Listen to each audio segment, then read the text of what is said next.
Hello दोस्तों, नमस्कार। अभी की सबसे बड़ी खबर आ रही है पाकिस्तान के खैबर पख्तूनख्वा से, जहां पर 6 चीनी नागरिकों की अब तक मौत की खबर। खैबर पख्तूनख्वा में बहुत बड़ा आत्मघाती हमला, जिसके बाद जो वार्निंग दी गई थी पाकिस्तान को चाइना के तरफ से कि हमारे एक भी नागरिकों को अब कुछ हुआ तो तुम्हारी खैर नहीं। बताएंगे दोस्तों अब आखिर होने क्या वाला है, और इन चीनियों के मौत की संख्या बढ़ भी सकती है। दोस्तों सारी जानकारी आपको बताएंगे, साथ ही साथ बताएंगे कि पाकिस्तान ने भी माना कि चाइना उसका पड़ोसी नहीं है। जी हां दोस्तों, बताएंगे किस बयान से। साथ ही साथ सीए के बाद अब केजरीवाल गिरफ्तारी पर विवाद में कूदा अमेरिका, जर्मनी की तरह भारत को दिया ज्ञान। बताएंगे क्या कहा अमेरिका ने। साथ ही साथ अरुणाचल प्रदेश पर चीन के दावे के बाद कांग्रेसी अध्यक्ष खड़गे का बड़ा बयान आया है दोस्तों, जिन्होंने प्रधानमंत्री जी को घेरने की कोशिश की है। क्लियर बौखलाहट देखने को मिली है विपक्ष की। सारी जानकारियां बताएंगे, बस आप वीडियो का अंत तक बने रहेगा। और खबरों में आगे बढ़ने से पहले देश भारत का, भारतीय सेना का, भारत के संप्रभुता अखंडता का दिल से समर्थन करते हैं तो इस वीडियो को लाइक करके, चैनल को सब्सक्राइब करके, बेल आइकन दबा के कमेंट में जय हिंद जरूर कहिएगा। बात करें पहली और सबसे बड़ी और सबसे अहम खबर की, जहां पर पाकिस्तान के खैबर पख्तूनख्वा में बहुत बड़ा आत्मघाती हमला, 6 चीनी नागरिकों की मौत की खबर, और संख्या बढ़ भी सकता है। जी हाँ, पाकिस्तान के खैबर पख्तूनख्वा में एक सुसाइड अटैक में 6 चीनी नागरिक मारे गए हैं। बताया जा रहा है कि हमलावर ने उनके काफिले को ही निशाना बना दिया। स्थानीय मीडिया रिपोर्ट्स के मुताबिक खैबर पख्तूनख्वा के शांगला जिले के बेशम इलाके में चीनी नागरिकों को निशाना बनाया गया। पुलिस के मुताबिक आत्मघाती हमलावर ने विस्फोटकों से भरी कार चीनी नागरिकों के काफिले में घुसा दी। स्थानीय पुलिस अधिकारियों ने 5 विदेशी इंजीनियरों और उनके ड्राइवर की मौत की जानकारी दी है। बताया यह जा रहा है कि हमले में कई अन्य लोग घायल भी हुए हैं। स्थानीय पुलिस ने बताया कि चीनी नागरिकों पर इस्लामाबाद के कोहिस्तान जाने के दौरान हमला किया गया। हमलावर ने कथित रूप से चीनी नागरिकों की कार में टक्कर दे मारी थी, जिससे वे खाई में जा गिरे। दोस्तों पाकिस्तान में आए दिन आतंकी हमले होते हैं। इससे पहले 20 मार्च को बलूचिस्तान लिबरेशन आर्मी के लड़ाकों ने ग्वादर पोर्ट को निशाना बनाया था, जिसको पाकिस्तान और चाइना का लाइफलाइन कहा जाता है। पाकिस्तान इस पोर्ट को चीन की मदद से डेवलप कर रहा है, जिसका स्थानीय बलूच आबादी विरोध करती रही है। बीएलए या बलूचिस्तान लिबरेशन आर्मी द्वारा चीनी नागरिकों को अक्सर निशाना बनाया जाता है। अब ऐसे में जो अहम बात है दोस्तों वो ये है कि चाइना ने लगातार चीनी नागरिकों की मौत के बाद पाकिस्तान को लास्ट अल्टीमेटम दिया था, अंतिम चेतावनी दी थी कि अगली बार हमारा एक भी चीनी नागरिक तुम्हारे यहाँ मारा जाता है तो सबसे पहले हम तुम्हारे साथ परियोजना को खत्म कर देंगे। सीपीईसी परियोजना जो है उसके साथ कॉन्ट्रैक्ट को तोड़ देगा और दोबारा चीनी नागरिकों को पाकिस्तान कतई भी नहीं भेजेगा। चाइना ये बात पिछली बार ही यानी पिछले साल ही चाइना ने अल्टीमेटम देते हुए पाकिस्तान से कही थी। अब ऐसे में एक नागरिक तो छोड़िए, 6 के 6 चीनी नागरिक मारे गए। अब चाइना का बयान आना बाकी है, जो काफी ज्यादा इंटरेस्टिंग रहने वाला है। आखिर चीन अब क्या एक्शन लेगा दोस्तों, क्या बयान जारी करेगा, वो देखने वाली बात होगी। इसीलिए चैनल पर हमारे नए हैं तो सब्सक्राइब जरूर कर लीजिएगा। जी हाँ, इतना ही नहीं, आपको बता दें कि इन चीनियों पर हमले होने से पहले ही पाकिस्तानी सुरक्षा बलों ने बलूचिस्तान नौसेना अड्डे पर आतंकी हमला नाकाम किया था। वो भी कल रात की ही खबर थी। जी हाँ, पाकिस्तानी सुरक्षा बलों ने सोमवार रात बलूचिस्तान प्रांत के एक अहम नौसेना अड्डे पर किए गए हमले को नाकाम करते हुए 4 चरमपंथियों को ढेर कर दिया था। लेकिन अगले ही दिन यानी आज के दिन अभी के अभी 6 चीनी नागरिकों को उड़ा डाला गया आत्मघाती हमले में। इस पर आपकी राय तो बनती ही है। चलते हैं अगली बड़ी खबर की तरफ, जहां पाकिस्तान के विदेश मंत्री इशाक डार ने पीओके को लेकर सच कबूला, जिसके बाद जिन्ना के देश में भारत को लेकर मच गया बवाल। तो वहीं इशाक डार ने क्लियर कर दिया कि चाइना उसका पड़ोसी है ही नहीं। बताएंगे आखिर किस तरह उसने ये कबूल किया है। दरअसल पीओके पर जबरन कब्जा करने वाले पाकिस्तान के नए नवेले विदेश मंत्री और नवाज शरीफ के समधी इशाक डार ने एक तरह से कश्मीर के सच को स्वीकार एक्सेप्ट कर लिया है। लंदन में एक संवाददाता सम्मेलन के दौरान इशाक डार ने भारत, ईरान और अफगानिस्तान को पड़ोसी देश बताया और चीन को एक तरह से पड़ोसी करार दिया। यानी कि उन्होंने कहा कि एक तरह से चीन भी हमारा पड़ोसी है। जी हाँ, इसी सम्मेलन के दौरान इशाक डार ने भारत के साथ व्यापारिक रिश्तों को फिर से बहाल करने पर भी जोर दिया था। इशाक डार के इस चीन को लेकर दिए गए बयान पर पाकिस्तान में जमकर बहस छिड़ गई। जी हाँ, और विदेश मंत्री की जमकर किरकिरी हो रही है। दरअसल पाकिस्तान चीन को अपना सबसे करीबी पड़ोसी दोस्त मानता है, लेकिन दोनों देशों को पाकिस्तान अधिकृत कश्मीर से जोड़ता है, जो भारत का अभिन्न हिस्सा है। पीओके पर अगर भारत का कब्जा होता तो चीन पाकिस्तान का सीमा से सटा हुआ पड़ोसी देश कभी नहीं होता। जी हाँ, इशाक डार के इस बयान पर पाकिस्तान में तगड़ी बहस छिड़ गई। पाकिस्तानी विश्लेषक वित्त मंत्री रह चुके इशाक डार की विदेश मंत्री के रूप में कूटनीतिक समझ पर सवाल उठा रहे हैं। पाकिस्तानी विश्लेषक मुशर्रफ जैदी ने द न्यूज में लिखे अपने लेख उन्होंने कहा कि पीएम मोदी ने जब से भारत की कमान संभाली है तब से वो अपने देश को एक लक्ष्य की ओर लेकर जा रहे हैं। पीएम मोदी दुनिया में भारत को कैसा बनाना चाहते हैं, इसको लेकर उनका स्पष्ट विजन है जो अनुशासन पर आधारित है। भारतीय प्रधानमंत्री पाकिस्तान और भारत के बीच रिश्तों में पूरी तरह से बदलाव लाना चाहते हैं। जैदी ने कहा कि भारतीय राजनयिक और नेता भारत को लेकर व्यापक तस्वीर बना रहे हैं। पीएम मोदी की पाकिस्तान को लेकर नीति स्पष्ट है। पाकिस्तान को वो बहुत छोटा दिखाना चाहते हैं और उस पर कोई ध्यान नहीं देना चाहता। इस तरह से पीएम मोदी ऐसे नेता है जिनका भारत के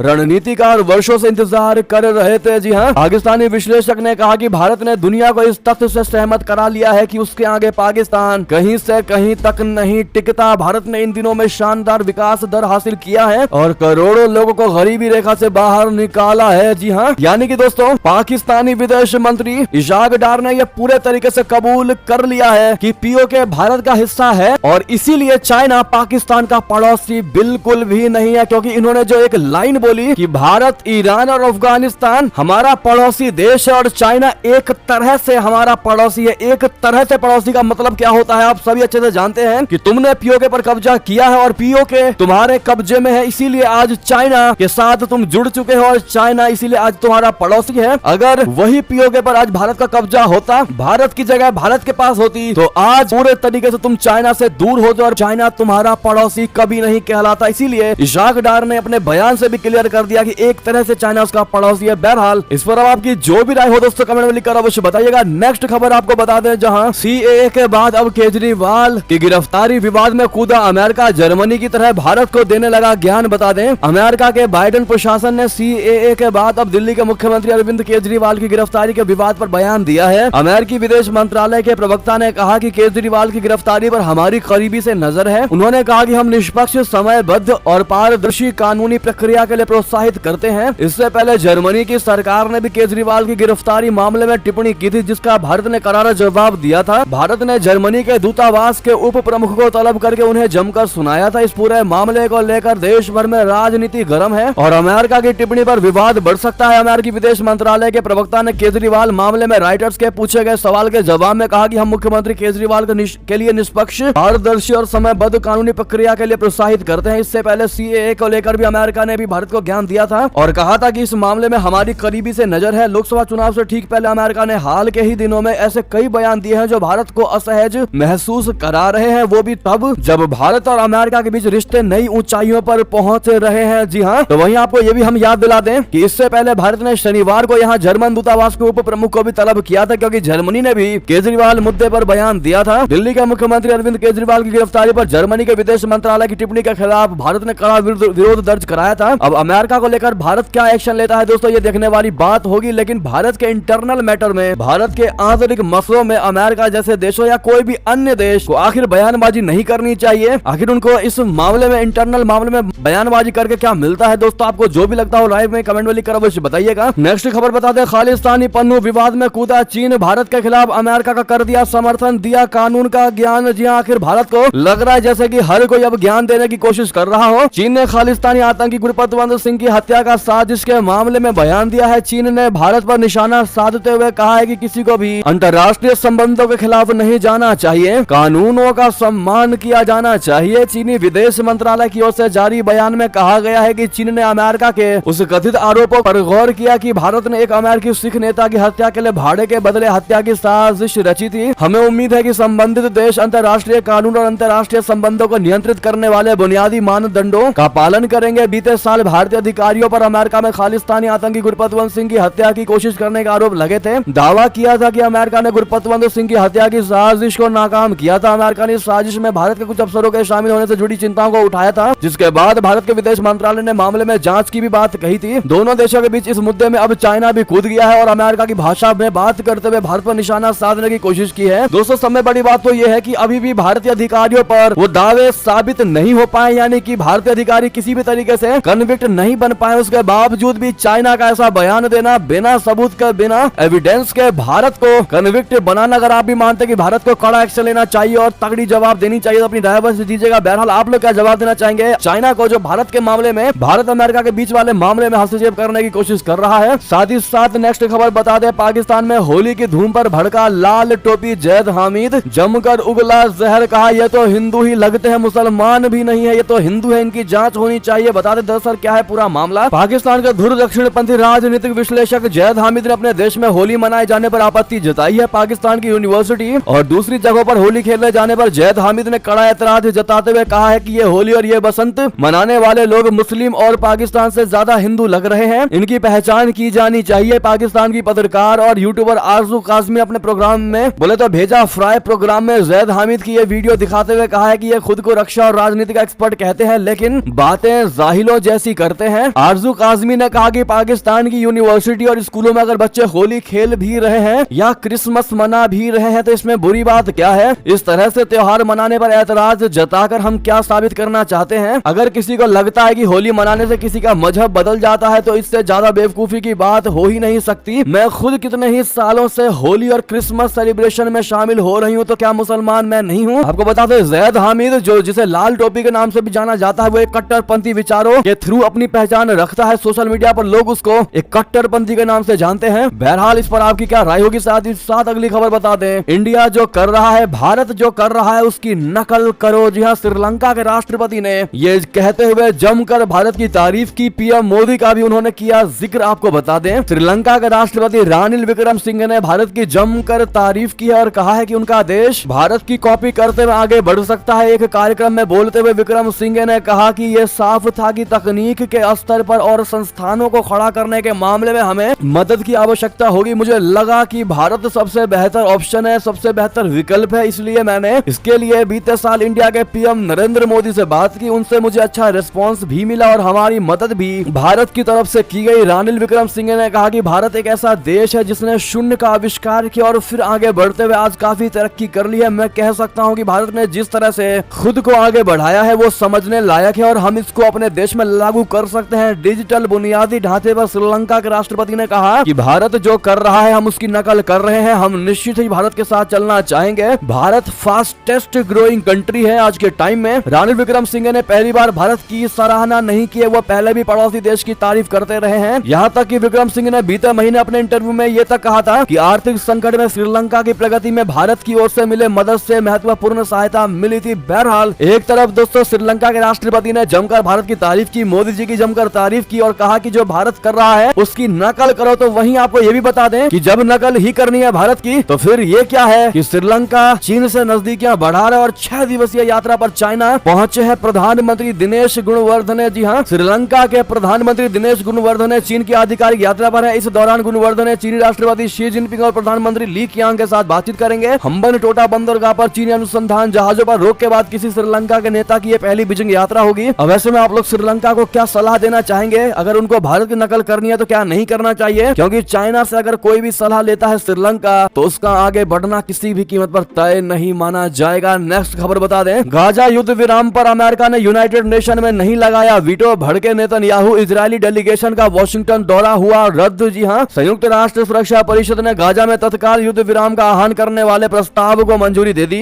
अमेरिका इस वोटिंग से दूर रहा। इस पर अमेरिका के वीटो का इस्तेमाल न करने की वजह से इजरायल भड़क गया। इजरायल ने बाइडेन प्रशासन के साथ प्रस्तावित उच्च स्तरीय बैठकों से हटने का फैसला लिया है। अमेरिका के कदम से इजरायली प्रधानमंत्री बेंजामिन नेतन्याहू के निराश होने की बात सामने आई है। 2 इजरायली अधिकारियों ने कहा कि मतदान में अनुपस्थित रहने के अमेरिका के फैसले ने इजरायल के पीएम बेंजामिन नेतन्याहू को अपने 2 शीर्ष सलाहकारों की अमेरिका की निर्धारित यात्रा रद्द करने के लिए प्रेरित किया है। गाजा के मामले पर 3 अलग अलग मौकों पर अमेरिका ने युद्ध विराम के लिए लाए गए संयुक्त राष्ट्र सुरक्षा परिषद के प्रस्तावों को विफल करने के लिए अपनी वीटो शक्ति का इस्तेमाल किया था। साथ ही साथ अगली खबर बता दें, चीन और फिलीपींस में गलवान जैसे हालात, ड्रैगन की धौंस के खिलाफ खुलकर आए चाणक्य जयशंकर जी, किया करारा प्रहार। बता दें फिलीपींस और चीन के बीच इन दिनों हालात बहुत ही ज्यादा सेंसिटिव यानी तनावपूर्ण बने हुए हैं। चीन लगातार दक्षिण चीन सागर में फिलीपींस के समुद्री जहाजों का रास्ता रोक रहा है और उन पर वाटर कैनन से हमला कर रहा है। ये कुछ उसी तरह से है जैसे गलवान में चीन ने भारतीय सैनिकों पर हमला किया था। इस बीच भारत ने चीन की दादागिरी के खिलाफ खुलकर फिलीपींस का समर्थन भी किया है। भारतीय विदेश मंत्री जयशंकर जी ने दक्षिण चीन सागर में चीन के साथ फिलीपीन के विवाद के बीच मंगलवार को कहा कि अपनी राष्ट्रीय संप्रभुता को बनाए रखने में दक्षिण पूर्व एशियाई देश का भारत दृढ़ता से समर्थन करता है। इससे पहले भारत ने ऐलान किया था कि वह कुछ दिनों के भीतर फिलीपींस को ब्रह्मोस सुपरसोनिक मिसाइल दे देगा। फिलीपींस ने चीन की धौंस से निपटने के लिए इन मिसाइलों को खरीदा है। साथ ही साथ अगली खबर की बात करें, जहां प्रधानमंत्री मोदी की प्लीज चाइना पॉलिसी ने अरुणाचल की सुरक्षा को खतरे में डाला, यह कहना है खड़गे का। और ये कहते कहते इन्होंने केंद्र पर हमला करने की कोशिश की है। जी हाँ, खड़गे ने सरकार को चुनौती दिया है, अरुणाचल पर चीन के दावे का सख्ती से खंडन करे जैसा बयान। बता दें, कांग्रेसी अध्यक्ष मल्लिकार्जुन खड़गे ने मंगलवार को कहा कि अरुणाचल प्रदेश भारत का एक अविभाज्य हिस्सा है और मोदी सरकार को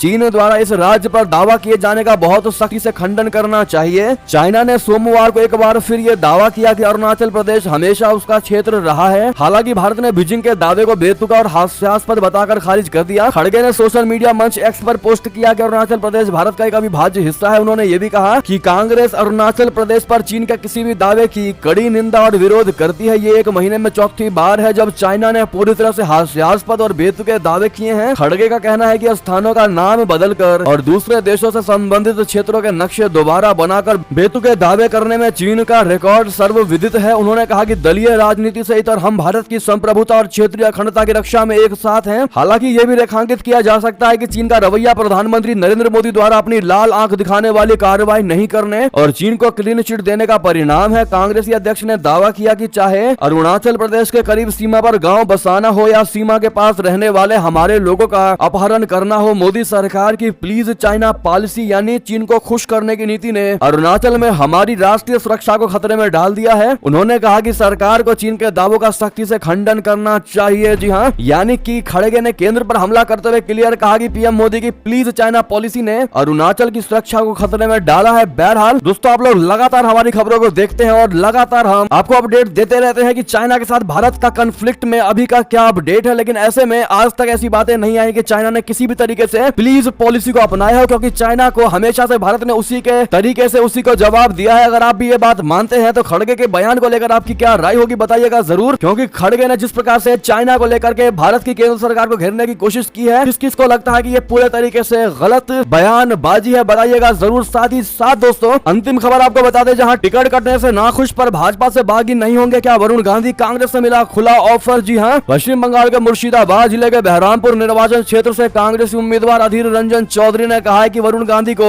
कांग्रेस में आना चाहिए। आगामी लोकसभा चुनाव में अब कुछ ही दिन बचे हैं, अप्रैल में पहले चरण का मतदान होगा। वहीं इस बार बीजेपी सांसद वरुण गांधी को पार्टी ने टिकट नहीं दिया, यानी बीजेपी ने टिकट नहीं दिया। इस पर कांग्रेस ने उन्हें अपनी पार्टी में आने के लिए आमंत्रित किया है। अधीर रंजन चौधरी ने कहा कि अगर वो कांग्रेस पार्टी में शामिल होते हैं तो हमें बेहद खुशी होगी। वो एक शिक्षित व्यक्ति है, उनकी छवि साफ है। अधीर रंजन चौधरी ने कहा कि बीजेपी में उन्हें टिकट देने से इनकार कर दिया क्योंकि वो गांधी परिवार से संबंधित है। मुझे लगता है कि उन्हें कांग्रेस में आना चाहिए। कांग्रेस में आने पर उन्हें पूरा सम्मान भी मिलेगा। हमें खुशी होगी कि वे कांग्रेस का हिस्सा बने रहेंगे। अब देखना ये होगा कि वरुण गांधी निर्दलीय चुनाव लड़ते हैं या फिर कांग्रेस में शामिल होते हैं। आपको क्या लगता है दोस्तों, अपनी राय अवश्य दीजिएगा। बहरहाल ये थी की सारी बड़ी खबरें। आपको हमारी खबर कैसी लगी, आशा करता हूँ बहुत अच्छी लगी होगी। अगर थोड़ी भी अच्छी लगी तो इस वीडियो को दोस्तों में, भाइयों में, साथियों में, रिश्तेदारों में शेयर अवश्य कर दीजिएगा। और अभी कर दीजिए इस वीडियो को लाइक, चैनल को कर दीजिए सब्सक्राइब, बेल आइकन दबाइए, साथ ही कमेंट बॉक्स में लिख दीजिएगा जय हिंद जय भारत। और यहाँ तक बने रहने के लिए आप सभी का बहुत बहुत धन्यवाद। जय हिंद।